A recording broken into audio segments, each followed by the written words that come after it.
Hello বন্ধুরা, আশা করি সবাই ভালো আছেন। আমার মতো আমিও ভালো আছি আপনাদের মতো। চলে আসলাম গরুদাপড়ের উৎসব দেখতে। এটা দুয়ারনগঞ্জের অন্তর্গত চন্দ্রখোলা গ্রামের কালীবাড়িতে এই অনুষ্ঠানটা হয়। এটা প্রতি বছরই হয়। তো আমি আজকে প্রথমবার এই উৎসবে জয়েন করলাম, মানে আগে পরে কখনো আসিনি, প্রথমবার। তো সেই হিসাবে অনেক আনন্দ ফুর্তি হয়েছে। আর তার চেয়ে বড় কথা, আমি এরকম করে মানে আমি ভাবছিলাম গরুদাপড়ান বলতে গরু যে নাড়াই লাগবে, বিষয়টা এরকম হবে, কিন্তু না, পরে জানতে পারলাম গরুদাপড়ান বিষয়টা এরকমই। গরু একটা মাঠের মধ্যে ছেড়ে দেবে, ওটার পিছিয়ে যে দৌড়ানোর নামই হচ্ছে গরুদাপড়ান। আর আরেকটা হয় এরকম সাঁকড়ানের দিনই, যেটা গরু লড়াই বলে। তো এই বিষয়ে আমরা ফ্রেন্ড সার্কেল সবাই মিলে গিয়েছিলাম। এটা হয়েছে আপনার ইটার দিকে, প্রায় বিকেল 4টার পর থেকে লোকজন আসা শুরু হয়েছে, 3টা থেকেই। তো 3টা থেকে 4টার সময়তে দেখা যায় এই সময়টাতে আপনার ভরপুর লোকজন, পুরো মাঠ ভরে গেছে মানুষজন দিয়ে।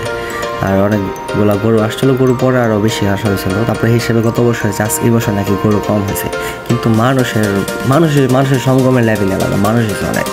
আর আমার এক্ষেত্রে পার্সোনালি ভালোই লাগছে।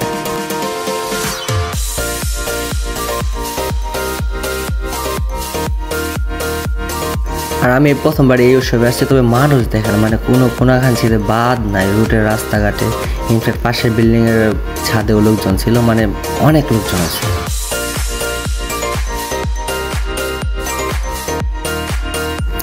আর এখানে মূল বিষয়টা এরকমই যে সবাই গরুর 2 সাইডে থেকে লোকজন ধরে রাখবে, বাজি ফোটাবে, গরু ছিটে যাবে, দৌড়াবো, ওর পিছু পিছু দৌড়াবো, এই নাম হচ্ছে গরুদাপড়া। তবে বাদ্য বাজনা আছে, মানে সবাই নাচ গানও করে, অনেক মজা হয়। আর আমার কাছে, আমি ওরকম করে গরুর সামনে যাইনি, আমি দূর থেকেই দেখছি, তবে আমার কাছে অনেক ভালো লাগছে বিষয়টা।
তো এই চলছে চন্দ্রখোলা গ্রামের কালীবাড়ির গরুদাপড়ার অনুষ্ঠান। এই যে আপনি এখন এখানে দেখতে পারবেন যে এই যে গরু দৌড়া দিতেছে, এই যে পিছে পিছে লোক দৌড়াইতেছে রশি দিয়ে।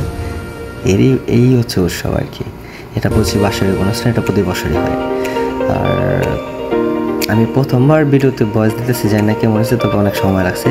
সত্যি বলতে আমার ভিডিওতে ভয়েস দেওয়ার কোনো এক্সপিরিয়েন্স নেই, আর ভালো লাগে না। আমি নর্মালি যখন ভিডিও করি তখনই যা বলার বলে ফেলাই।